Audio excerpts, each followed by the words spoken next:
10 കൊല്ലമായിട്ട് അവിടെ star magic കളിക്കുന്ന ഒരു ചങ്ങായി ഉണ്ടായിരുന്നു, കൊല്ലം സുധി എന്ന് പറഞ്ഞിട്ട്. ഒരു 5 സെൻറ്റ് സ്ഥലം വാങ്ങിക്കാൻ പോലും ആ മനുഷ്യന് കഴിഞ്ഞിട്ടില്ല എന്നുള്ളതാണ്. അങ്ങനെയുള്ള സ്ഥാനത്ത് ഇവൻ പറയുകയാണ്, സ്റ്റാർ മാജിക്കിൽ വന്നിട്ടാണ് ഞാൻ ഈ വീടെടുത്തിരിക്കുന്നത്, സ്റ്റാർ മാജിക്കിൽ വന്നിട്ടാണ് ഞാൻ ഈ കാർ എടുത്തിരിക്കുന്നത്. ഇതിനു മുന്നേ പെണ്ണ് കേസായിരുന്നു, ഒരു പെണ്ണിനെ നല്ല രീതിയിൽ പറ്റിച്ച്. ചങ്കുകളെ നമസ്കാരം, പുതിയൊരു വീഡിയോയിലേക്ക് എല്ലാവർക്കും സ്വാഗതം. നമ്മുടെ സ്റ്റാർ മാജിക് താരത്തിൻ്റെ ഗുണ്ടാബന്ധവും അദ്ദേഹത്തിൻ്റെ കള്ളക്കടത്ത് ബന്ധവും ഒക്കെ ആയിട്ട് ഒരു വാർത്ത ഇങ്ങനെ പുറത്തു വന്നുകൊണ്ടിരിക്കുന്നുണ്ട്. ന്യൂസ് 18 ചാനലാണ് ആ ഒരു വാർത്ത പുറത്തുവിട്ടിരിക്കുന്നത്. അപ്പോൾ ഈ ഒരു വ്യക്തിയുമായിട്ട് നമ്മുടെ അനൂപ് ആക്ഷൻ വ്ളോഗ്സ് എന്ന് പറയുന്ന ആ ഒരു യൂട്യൂബർ പോയിട്ടൊരു ഇൻ്റർവ്യൂ നടത്തിയിരുന്നു. ആ ഇൻ്റർവ്യൂവിൽ ഇയാൾ പറയുന്നത് എന്താണെന്ന് വെച്ചാൽ, ഇയാൾക്ക് എല്ലാവരും സഹോദരങ്ങളാണ്, അതായത് ഗുണ്ടകൾ മൊത്തം സഹോദരങ്ങളാണ്. ഇദ്ദേഹത്തിൻ്റെ പെരേക്കൂടലിന് വന്നിരിക്കുന്ന പല ഗുണ്ടകളുടെയും പേര് ചോദിച്ചപ്പോൾ അതൊക്കെ സഹോദരങ്ങളാണ്.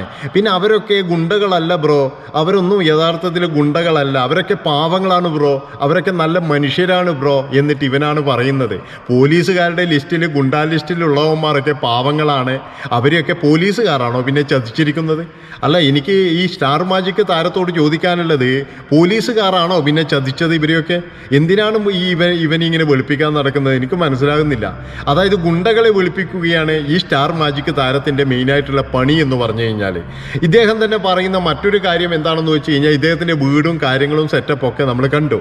ആ ഒരു ഇതിൽ പറയുന്നുണ്ട്, എനിക്ക് കാറുണ്ട്, എൻ്റെ വീട്ടിൻ്റെ കോമ്പൗണ്ടും കാര്യങ്ങളൊക്കെ ഇതാണ് എന്നൊക്കെ ഇദ്ദേഹം പറയുമ്പോഴും അതിന് ലോണാണ്, ഇതൊക്കെ ലോണാണ്. 55,000 രൂപ വീട്ടു ലോണ്, ഏകദേശം എനിക്ക് തോന്നുന്നത് ഒരു 10,000-20,000 റുപ്യ കാർ ലോൺ ഉണ്ടാകും, അങ്ങനെ 75,000. പിന്നെ മറ്റു പലതരത്തിലുള്ള ലോണുകൾ എന്നൊക്കെ ഇദ്ദേഹം പറയുന്നുണ്ട്. അങ്ങനെ ഒരു ഏകദേശം 1 ലക്ഷത്തിനടുക്ക ഇദ്ദേഹത്തിന് ലോൺ ഉണ്ടാകുന്ന എനിക്ക് തോന്നുന്നത്, ഇദ്ദേഹത്തിൻ്റെ വർത്തമാനം കേട്ടിട്ട് ഏകദേശമാണ്. 55,000 രൂപ വീട്ടിന് തന്നെ ഉണ്ടെന്ന് ഇദ്ദേഹം പറയുന്നുണ്ട്. അപ്പോൾ എനിക്കൊരു സംശയം, അതായത് ഈ സ്റ്റാർ മാജിക്കും അതുപോലെ 2 ഉദ്ഘാടനവും കൊണ്ട് ഈ മനുഷ്യൻ ഇത്രയൊക്കെ ഉണ്ടാക്കാൻ കഴിയുമോ? അല്ല, അറിയാത്തോണ്ടിരിക്കുന്നതാണ്.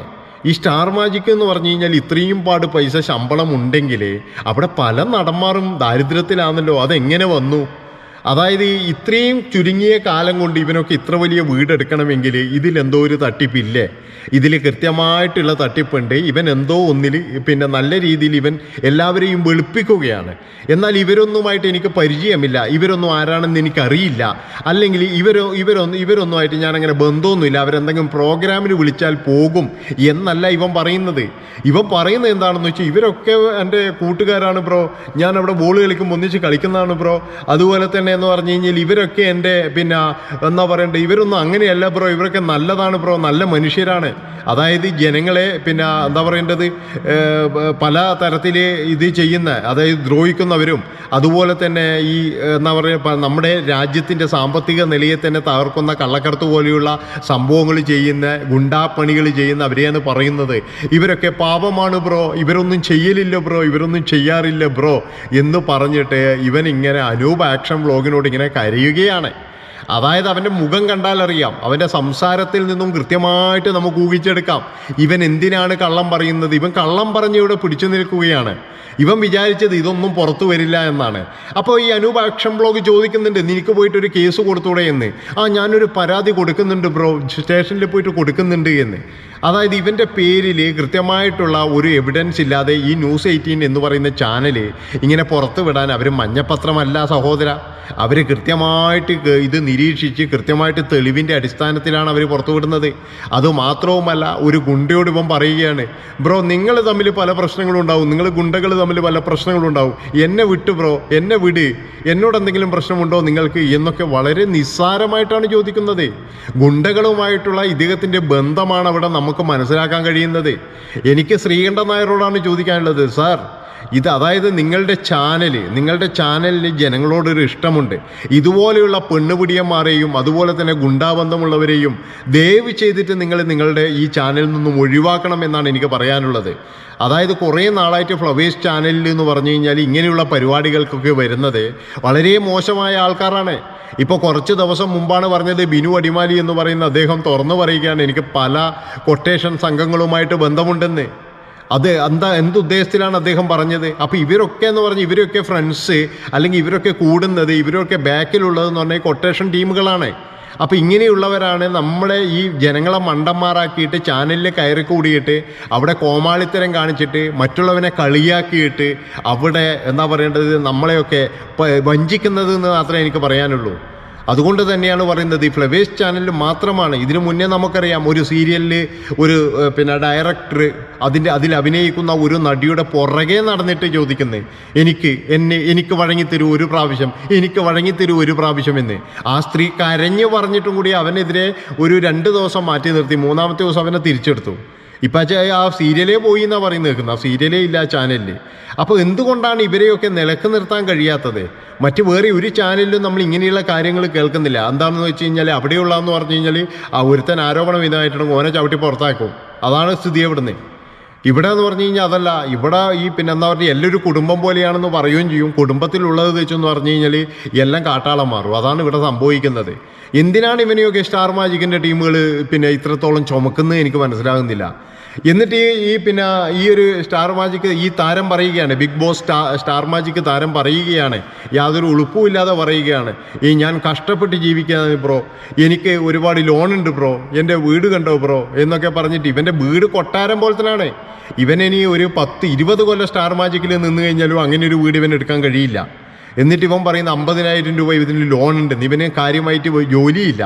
ആകെ ഇവനുള്ളത് എന്ന് പറഞ്ഞാൽ ഈ സ്റ്റാർ മാജിക്കിലുള്ള ഇത് മാത്രമാണ്. അതിലാണെങ്കിൽ എല്ലാ മാസവും ഇല്ലാതാനും. പിന്നെ ദുബായിൽ ഇവന് ഇത്രയും ഉദ്ഘാടനത്തിന് ചെയ്യാൻ വേണ്ടിയിട്ടുള്ള സ്ഥാപനം ഏതാണെന്ന് എനിക്ക് മനസ്സിലാകുന്നില്ല. ഈ കേരളത്തിലായാലും ദുബായിലായാലും ഇവന് ഉദ്ഘാടനം ചെയ്യാൻ വേണ്ടിയിട്ട് മാത്രം വിട്ടുകൊടുക്കുന്ന സ്ഥാപനം ഏതാണെന്ന് ഞാൻ എത്ര ആലോചിച്ചു. ഒരുപാട് നെറ്റിൽ ഞാൻ തപ്പി. അതായത് ഇവൻ എത്ര ഉദ്ഘാടനമുണ്ട് ഒരു മാസം എന്ന്. അതൊക്കെ ഞാൻ നോക്കുമ്പോഴേന്ന് പറഞ്ഞു കഴിഞ്ഞാൽ ഇവന് ഉദ്ഘാടനമൊന്നും ഞാൻ കാണുന്നില്ല. പക്ഷെ ഇവനും പറയുന്നുണ്ട് എനിക്ക് ഏകദേശം 55,000 ലോണ്, അതുപോലെ തന്നെ കാറ് ലോൺ, ഇതെല്ലാം കൂടിയിട്ട് ഏകദേശം 1 ലക്ഷം രൂപ ലോണുണ്ട്. ഇതെങ്ങനെ അടക്കുന്ന ഇവൻ? അതാണ് നമുക്കിവിടെ സംശയം വരുന്നത്. അപ്പോൾ ഇവന് ഇതിൻ്റെ അകത്ത് അതായത് ഈ ഗുണ്ടകളുമായിട്ട് കൃത്യമായിട്ട് ബന്ധമുണ്ട് എന്നും അറിയാം. അതുപോലെ തന്നെ ഇവൻ പല പരിപാടികളിലും ഇൻവോൾവ് ചെയ്തിട്ടുമുണ്ട്.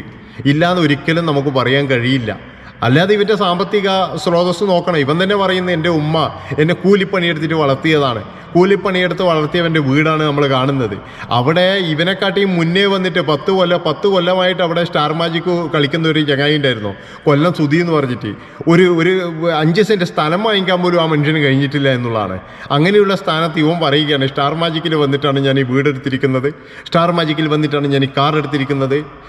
ഇതിനു മുന്നേ പെണ്ണ് കേസായിരുന്നു. ഒരു പെണ്ണിനെ നല്ല രീതിയിൽ പറ്റിച്ച്, അതായത് കാസർഗോഡങ്ങാറ്റുള്ള ഒരു പെണ്ണിനൊക്കെ നല്ല രീതിയിൽ പറ്റിച്ചിട്ട് ഇപ്പോൾ ആ പെണ്ണ് കേസ് കൊടുത്തിട്ടുണ്ട്. ഇപ്പോൾ ആര് പോകുമ്പോഴെന്ന് പറഞ്ഞു കഴിഞ്ഞാൽ ഇതാ ബ്രോ, ഇത് നോക്ക് ബ്രോ എന്ന് പറഞ്ഞിട്ടൊരു ഇത് കൊടുക്കല, ഒരു മൊബൈൽ കാണിച്ചു കൊടുക്കും. എന്നിട്ട് അതിൻ്റെ അകത്ത് എന്താ എഴുതിയിരിക്കുന്നത് അറിയാം, അതായത് ഏതൊരു കോടതിൻ്റെ വിധിയാണ് എഴുതിയിരിക്കുന്നത്. അപ്പോൾ ഈ കേസ് നിലനിൽക്കില്ല, ഞാൻ രക്ഷപ്പെടും, ഞാൻ രക്ഷപ്പെടും എന്ന് പറഞ്ഞിട്ട് ഇങ്ങനെ സന്തോഷിക്കല. എന്തൊക്കെ ആയിക്കഴിഞ്ഞാലും വിവാഹ വാഗ്ദാനം നൽകുമ്പോൾ അവൾ വിവാഹം കഴിച്ചിരുന്നോ, അവൾക്കൊരു കുട്ടിയുണ്ടെന്നോ ഇതൊന്നും ഇവൻ അറിഞ്ഞിട്ടില്ല എന്നാണ് പറയുന്നത്. ഇവന് കൃത്യമായിട്ടറിയാം അവൾ വിവാഹിതയാണ്. അപ്പോൾ വിവാഹിതയാണ്, അതുമാത്രവുമല്ല അവൾ ഇച്ചിരി കാശുകാരിയാണ്. അതുകൊണ്ട് ആവശ്യമുള്ളതൊക്കെ അവനിങ്ങ് വാങ്ങിച്ചെടുത്തതിന് ശേഷം കറിവേപ്പില പോലെ അങ്ങ് നുള്ളിക്കളഞ്ഞതിന് ശേഷം എന്ത് ചെയ്തു, മറ്റൊരു പെണ്ണിനെ പോയിട്ട് കല്യാണം കഴിച്ചു. ആ കല്യാണം കഴിക്കുമ്പോൾ പക്ഷേ അതിൻ്റെ തന്ത പറഞ്ഞു, അത് നീ മറ്റേ എവിടേക്കും വെച്ചാൽ മതി, ആ പെണ്ണിനെ ഒഴിവാക്കി വിടാൻ വേണ്ടി പറഞ്ഞു. അങ്ങനെ ഏതായാലും ആ പെണ്ണ് രക്ഷപ്പെട്ടു എന്നേ എനിക്ക് പറയാനുള്ളൂ. ഉള്ള കാര്യം ഞാൻ നിങ്ങളോട് പറയാം. ഇനി ആരെങ്കിലും ഇവൻ്റെ വലയിൽ പോയിട്ട് ഇവനെ കല്യാണം കഴിക്കാൻ വേണ്ടി ശ്രമിക്കുന്നുണ്ടെങ്കിൽ നിങ്ങൾ നോക്കിക്കോ. ഇപ്പം ഭയങ്കരമായ നാള്, ഒരിക്കലും ഇവനെങ്കിൽ വിശ്വസിക്കാൻ പാടില്ല എന്ന് മാത്രമാണ് എനിക്ക് പറയാനുള്ളത്. ഇവൻ ഈ ചിരിച്ചുകൊണ്ട് ഇങ്ങനെ പാപമായിട്ട് അഭിനയിക്കുന്നതാണ്. ഇന്ന് ഈ അനൂപ് ആക്ഷൻ ബ്ലോഗിൽ കണ്ട ഒരു ഇൻ്റർവ്യൂവിൽ എനിക്ക് മനസ്സിലായത് ഇവന് ഉള്ളിൽ നല്ല രീതിയിൽ കരിയുകയാണ്. ഇവന് നല്ല പേടിയുണ്ട്, നല്ല രീതിയിലുള്ള പേടിയുണ്ട്. അതായത് ഇവരുമായിട്ടുള്ള കൃത്യമായിട്ടുള്ള ബന്ധം ഈ ഗുണ്ടേനെ പിടിച്ച് ചോദ്യം ചെയ്യുമ്പോൾ കൃത്യമായിട്ടും പറയും എന്നുള്ളതാണ്. അപ്പോൾ ഇന്ന് പല ചോദ്യം ചെയ്യലും നടക്കുന്നുണ്ട്. ഇവനെയും വിളിപ്പിക്കാതെയൊന്നും ഇരിക്കത്തില്ല. അപ്പോൾ ഏതായാലും ഗതാഗുത ആയിട്ടുള്ളത് ഇപ്പം നമ്മളെ സ്റ്റാർ മാജിക് താരത്തിൻ്റെ അവസ്ഥ എന്ന് മാത്രമേ എനിക്ക് പറയാനുള്ളൂ. ഇനി ആരൊക്കെയുണ്ട്, എന്തിരോ എന്തോ. അപ്പോൾ ബിനു അടിമാലി പറയുന്ന ആ ഒരു ഗുണ്ടാത്തലവന്മാരും കൊട്ടേഷൻ കാറൊക്കെ ഇവരാണ്, വേറെ ആരുമല്ല. അപ്പോൾ നന്ദി, നമസ്കാരം.